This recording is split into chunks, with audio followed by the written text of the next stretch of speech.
जी इस बार तो El Nino का बड़ा इफेक्ट है, उससे डिमांड निकलेगी क्या? क्योंकि माना जा रहा है कि 3 डिग्री तक टेम्परेचर इंक्रीज हो सकता है। बिल्कुल, इस बार एलिनो का इम्पैक्ट है, लेकिन एशिया में है। अगर आप यूएस और यूरोप के वेदर देखेंगे तो ऑलरेडी पिछले 2 साल से वहां पे टेम्परेचर के अंदर हमने ड्रॉट जैसी सिचुएशन देखी थी। कम ठंड थी, इस बार वहां पे नॉर्मल से अबाउ रहेगा ठंड। इसका हम्म। मतलब है कंजम्पशन तो कंटिन्यू रहेगा वहां पे, हम्म। जिसकी वजह से मुझे लगता है नेचुरल गैस की डिमांड कंटिन्यू मेंटेन रहेगी। जी। अनुज, आपको क्या लगता है जो इस बार का अल नीनो है उसका इफेक्ट कच्चे तेल की कीमत पे और आपका अगर हम बात करें नेचुरल गैस पे, इसके ऊपर भी आएगा? एनर्जी के ऊपर पे नेगेटिव इम्पैक्ट आप देखते हैं क्या? देखिए बिल्कुल कच्चे तेल पर इसका इम्पैक्ट आता हुआ दिखाई देगा। डेफिनेटली डिमांड में जो है कमी यहाँ पर देखने को मिलेगी।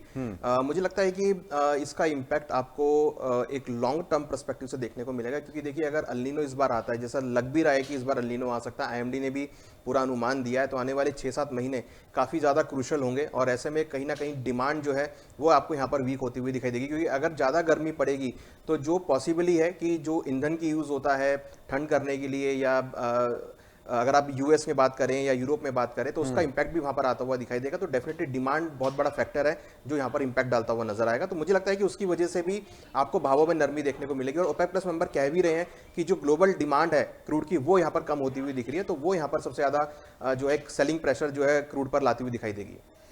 ओके। ओके। और बेस मेटल्स को लेकर के इस समय पर क्या स्ट्रेटेजी अपनाई जाए? क्योंकि कॉपर की अगर मैं बात करता हूं तो कॉपर यहां पर $6 और इसके साथ साथ में जिंक, एल्यूमिनियम, लेड, इनके ऊपर पे क्या रुझान आपको दिखाई देता है अनुज? देखिए बेस मेटल अगर आप देखेंगे तो अपने ऑलमोस्ट दोबारा से रैली जो है कंटिन्यू होती हुई दिखाई दी है। एल्यूमिनियम अगर आप देखेंगे तो अपने लाइफ टाइम हाई के आसपास ट्रेड कर रहा है। जिंक में भी हमने काफ़ी अच्छा अट्रैक्शन आते हुए देखा है। तो कहीं ना कहीं जो इंडस्ट्रियल एक्टिविटी है वो यहाँ पर चलनी चालू है। अगर आप एक महीने से देखेंगे तो कॉपर, एल्यूमिनियम, जिंक सभी में एक अच्छा अट्रैक्शन यहाँ पर आता हुआ दिखाई दिया है और काफ़ी अच्छी रैली यहाँ पर कंटिन्यू होती हुई दिखाई दी है। हमें लगता है कि इंडस्ट्रियल एक्टिविटी की वजह से, क्योंकि जैसे जैसे मार्केट सुधर रहा है, जैसे जैसे वॉर का टाइम खत्म हो रहा है, सीज फायर होता हुआ दिख रहा है, तो इंडस्ट्रियल एक्टिविटी यहाँ पे बढ़ सकती है। तो हमारा मानना है कि कॉपर, एल्युमिनियम और जिंक तीनों में आने वाले दिनों में तेजी कंटिन्यू हो सकती है और ये जो रैली है ये रैली आगे भी बढ़ सकती है। अजय जी, क्या लगता है आपको, अगर किसी को आज सोने चांदी के अंदर में पोजीशन बनानी हो तो क्या बनाए? पॉजिटिविटी है यहाँ पर, दिखाई देता है $4900 क्रॉस करेगा इंटरनेशनल मार्केट और घरेलू बाजारों के अंदर भी कोई आएगी 20-25 हजार रुपए की तेजी? पूरे बुलियन में और मेटल में जबरदस्त तेजी रहेगी। सोना जून वायदा अगर हम देखें तो 1,54,700 का भाव है। अगर आज 1,55 के ऊपर निकला तो आप मान के चलिए 1,57,500 के लेवल अगले 2 दिन में दिख जाएगी। आज इंट्राडे में भी तेजी रहेगी और ये हफ्ते में भी तेजी रहेगी। वहीं चांदी में मुझे लगता है एक अच्छा खासा ब्रेकआउट दिखाई दे रहा है, क्योंकि 80 के ऊपर आ चुका है। यहाँ पे 2,55,000 का एक साइकोलॉजिकल लेवल रुक रहा है जरूर है, बट इसके ऊपर जाते ही मुझे लगता है कि 2,58,500 से 2,60 तक का लेवल मिलेगा। सोने चांदी के साथ आप कॉपर पे नजर रखना, जिस समय से चाइना ने सल्फ्यूरिक एसिड के एक्सपोर्ट को बैन किया है, इसकी वजह से हमने 100 रुपए की तेजी कॉपर में अभी तक देख ली। 100 रुपए की तेजी और बाकी है यहाँ पे। अप्रैल मई या फिर मई मंथ को आप 1299 में लेके चलिए, ऊपर में 1340 तक का भी लेवल मिल जाएगा, लेके काम कीजिए। ओके। तो चाइना ने सल्फ्यूरिक एसिड बैन क्यों किया?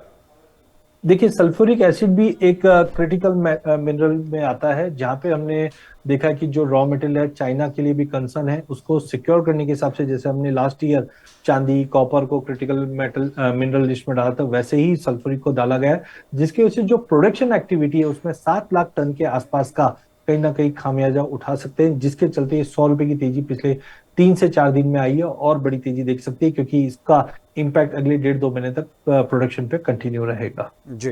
अनुज, ओवरऑल अगर आज किसी को पोजीशन कोई बनानी है, चाहे वो सोने की हो, चांदी की हो, या मेटल्स के अंदर हो, कच्चे तेल के अंदर हो, तो अगर एक कंसेंसस निकाला जाए बोर्ड रूम का, तो बोर्ड रूम इसका क्या सलाह देगा इन्वेस्टर को, जो बुलियन के जो ट्रेडर्स हैं या अगर ज्वेलर्स की मैं अगर बात करता हूं तो क्या ज्वेलर्स को इस समय पर आगे के लिए प्रोक्योरमेंट करनी चाहिए, रिजर्व के अंदर में गोल्ड रखना चाहिए, बढ़ानी चाहिए अपनी इन्वेंट्री, या आपको लगता है कि नहीं अभी इन्वेंट्री इंक्रीज करने का समय नहीं है गोल्ड और सिल्वर की? देखिए, यूएस के अगर आप लास्ट वीक के डेटा देखेंगे तो वो डेटा डेफिनेटली खराब आए थे, जिसका इंपैक्ट हमने डॉलर इंडेक्स पे आते हुए देखा। अब दूसरी तरफ अगर आप देखेंगे तो आज भी यूएस के डेटा आने हैं, अनएम्प्लॉयमेंट रेट के डेटा आने हैं, तो उस पर काफ़ी नजर रहेगी। मगर जिस तरीके से भाव अभी चल रहे हैं और जिस तरीके से मार्केट की कंडीशन सुधरती हुई नजर आ रही है, लग रहा है कि डेफिनेटली यहाँ पर प्रोक्यूरमेंट करना चाहिए, क्योंकि आगे चलकर शादियों का सीजन भी है, उसकी भी डिमांड निकल कर आएगी। प्लस उसके बाद आप देखेंगे कि जुलाई के बाद फेस्टिवल सीजन भी होंगे, वो भी देखने को मिलेंगे। और हमारा मानना है कि वॉर यहाँ पे जो है सीज फायर की तरफ जाएगी, तो धीरे धीरे इकोनॉमी रन पे होंगी और डिमांड वहाँ पे बढ़ती हुई नजर आएगी।